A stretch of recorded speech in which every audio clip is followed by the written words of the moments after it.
कि विश्वास कीजिए, जब ये स्टार्ट होगा तो आप अपने खानदान के आखिरी व्यक्ति होंगे जो नौकरी या बिजनेस कर रहे हैं।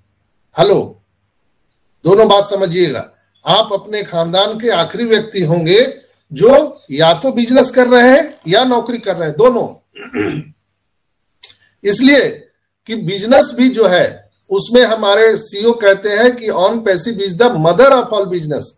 एक एक पॉइंट को समझिए, हमारा company mother of all business है, यानी दुनिया के जितने भी बिजनेस है उन सबका जननी होने जा रही है ऑन पैसिव। यानी मनुष्य की आवश्यकताएं जो भी आने वाले टाइम में या प्रेजेंट टाइम में है वो सारी की सारी चीजें आपको ऑन पैसिव से मिलने वाला है। इवन आपको कॉफी चाहिए, समोसा चाहिए, वो भी ऑन पैसिव से मिलेगा। कपड़ा चाहिए, आपको फॉरेन टूर चाहिए, आपको प्रॉपर्टी खरीदना है, आपको कहीं हुलुलुलु जाना है, उसका टिकट लेना है, तो वो सब चीज यहाँ मिलने वाला है। आपको एजुकेशन चाहिए, यहाँ मिलेगा। आपको हेल्थ चाहिए, हेल्थ बढ़िया यहाँ पर मिलेगा। क्योंकि मैंने अभी 2-4 दिन पहले आप सबको बताया था कि डॉक्टर रे कुर्जबिल जो गूगल का एक वैज्ञानिक है, उन्होंने 1990 में ही ये स्टेटमेंट दिया था कि आने वाले 2030 तक मनुष्य अमरत्व को प्राप्त हो जाएगा, यानी मनुष्य मरेंगे ही नहीं, अमर हो जाएंगे। ये उनका स्टेटमेंट था और फुल प्रूफ स्टेटमेंट था कि एल्गोरिदम और नैनो टेक्नोलॉजी रोबोटिक के माध्यम से इंसान जो है उनके ब्लड में ये नैनो रोबोटिक टेक्नोलॉजी इंजेक्ट किया जाएगा और जिससे उनका शरीर जो है वो खुद इतना स्ट्रांग हो जाएगा कि उसमें इम्यूनिटी इतनी ज्यादा हो जाएंगी कि वो खुद से जितने भी हमारे वायरल डिजीज हैं उसको वो खुद से डिटेक्ट करेगा और खुद से उसका खात्मा करेगा। कोई एंटीबायोटिक की जरूरत नहीं है। ये आज तक के दुनिया में इतिहास में मनुष्यों द्वारा खोजी गई अभी तक का सबसे बड़ा खोज होने जा रहा है दोस्तों। इवन कि इंडिया में स्टार्ट भी हो चुका है। मैंने आप सबको बताया था कि डॉक्टर अरबिंदो हॉस्पिटल जो है हैदराबाद में आई केयर हॉस्पिटल है, जहां पर इसकी शुरुआत हो चुकी है। यानी उसके बारे में अभी बोलेंगे तो टाइम ज्यादा हो जाएगा। आप लोग मेरा वीडियो जाकर के देख सकते हैं, जो मेरा हेल्थ सेक्टर पर जो विशेषांक था उस पर मैंने पूरा विस्तृत बताया है। तो कहां जाना चाह रहे हैं हम लोग, कहां जाना है ये पहले पता होना चाहिए। तो आपको जो ये सफर, आपकी जो सफर है वो सुखमय और आनंददायक हो जाएगा दोस्तों।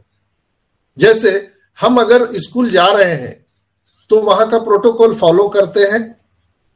क्यों? वहां पर अगर टीचर हमें मारते भी हैं, बोलते भी हैं, तो भी हम उसको बर्दाश्त करते हैं, इसलिए कि मुझे पता है कि हमारा जीवन सफल बनाने के लिए हमारे टीचर हमें डांट रहे हैं।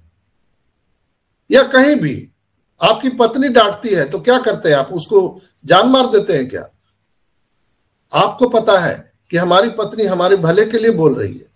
चूंकि आपकी भलाई में उनकी भलाई निहित है, इसलिए हम सबकी पत्नियां बोलती है आप ये ऐसा मत करो, यहां ऐसा ना करो, ऐसा मत करो। चूंकि उनको डर है कि आपका भविष्य खतरे में होगा तो वो भी खतरे में आ जाएगी।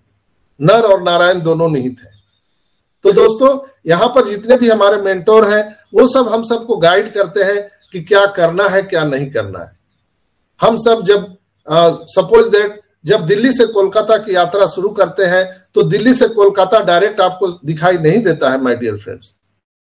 हम लोग को क्या दिखाई देता है? जब दिल्ली से हम यात्रा शुरू करते हैं तो हमारे लिए एक माइलस्टोन दिखता है। माइलस्टोन आप सब समझते हैं, जो रास्ते में किनारे में एक पत्थर सा लगा रहता है ना, उसमें लिखा रहता है राजस्थान 20 किलोमीटर, फिर लिखा रहेगा बनारस 30 किलोमीटर, फिर आगे बढ़ेंगे औरंगाबाद 40 किलोमीटर, फिर धनबाद 50 किलोमीटर। ऐसा माइलस्टोन होता है, माइलस्टोन। तो जब दिल्ली से आप कोलकाता जाएंगे तो माइलस्टोन बहुत सारे आपको रास्ते में मिलेंगे। उस माइलस्टोन को देख करके हम सबको पता चलता है कि यस, अब हम लोगों ने इतनी यात्रा तय कर ली है दूरी की, अब इतनी बची हुई है। दोस्तों, हमारे जो मेंटोर हैं वो हम सबके बीच आकर के माइलस्टोन का काम करते हैं। उनको पता है कि आपने कितनी दूरी की यात्रा तय की है। भटकर साहब हो, जस्सी भाई हो, अनूप सर हो, अजय सर हो, दीपेन भाई हों, ये सारे लोग क्या करते हैं, ये माइलस्टोन का काम करते हैं। हमें सबको बताते हैं कि अब हम लोगों ने इतनी दूर की यात्रा तय की है, अब इतना दूर बनारस है, अब इतना दूर औरंगाबाद है, अब इतना दूर धनबाद है, अब हम कलकत्ता पहुंचने वाले हैं। और हम उस विश्वास से आगे बढ़ते जाते हैं, आगे बढ़ते जाते हैं। किसी को नहीं दिखता है, दिल्ली से कोलकाता कोई देख सकता है क्या? नहीं देख सकता है। लेकिन हम लोग पूरी स्पीड और पूरी विश्वास से गाड़ी को आगे बढ़ाते रहते हैं। तो अगर ये माइलस्टोन हट जाए तो आप विचलित हो जाएंगे, आपको पता नहीं चलेगा कि अरे यार हम कितनी दूरी यात्रा तय किए, कहां जा रहा है, कोई अता पता नहीं चल रहा है। तो मेंटोर का होना बहुत अत्यंत आवश्यक है हम सबों के बीच में, और हम सब सौभाग्यशाली हैं कि वो मेंटोर हमारे साथ मौजूद है। भटकर साहब, उन्हें भी हम सुनेंगे। लेकिन आज के करंट सिनेरियो के बारे में मुझे चर्चा करना बहुत नितांत आवश्यक था। बहुत सारे लोग कॉल करते थे, सर अब क्या होगा, आगे क्या होगा। लोग भयभीत हैं, लोग विचलित हैं। मुझे पता है, सबको विश्वास है कि आएगा, लेकिन कुछ उपद्रवी हैं, कुछ मेनका, कुछ उर्वशी, ऐसे लोग, कुछ दैत्य लोग आकर के उपद्रव कर रहे हैं। कोई बोल रहा है मोर्चा खोल देना चाहिए, धरना प्रदर्शन करना चाहिए। कई तरह के लोग वीडियो नाना प्रकार के बना रहे हैं। उनका भगवान ही मालिक है, ऐसे बुद्धिजीवी लोग जो ऐसा वीडियो बनाते हैं। अरे भाई, आपको अच्छा नहीं लगता है, आपने क्या दिया है कि आपने क्या खो दिया ऑन पैसिव में? सोचिए ना, क्या दिया है, आपका क्या लूट पिट गया ऑन पैसिव, आपका क्या लूट लिया? 97 दिए थे, वो भी वापस कर दिया। आप नहीं रहना चाहते हैं तो आप क्विट कर जाइए, सीधा सा। पूरी संसार पड़ी है, ऑन पैसिव के अलावा क्या दुनिया में कोई चीज नहीं है? क्या ऑन पैसिव ही एक अकेला एकमात्र साधन है जिससे जीवन और जीविका जी जा सकती है? क्या ऑन पैसिव आने से पहले हम लोग नहीं जी रहे थे? क्या अभी भी हम लोगों को 1 रुपया नहीं मिला तो क्या हम लोग मर गए?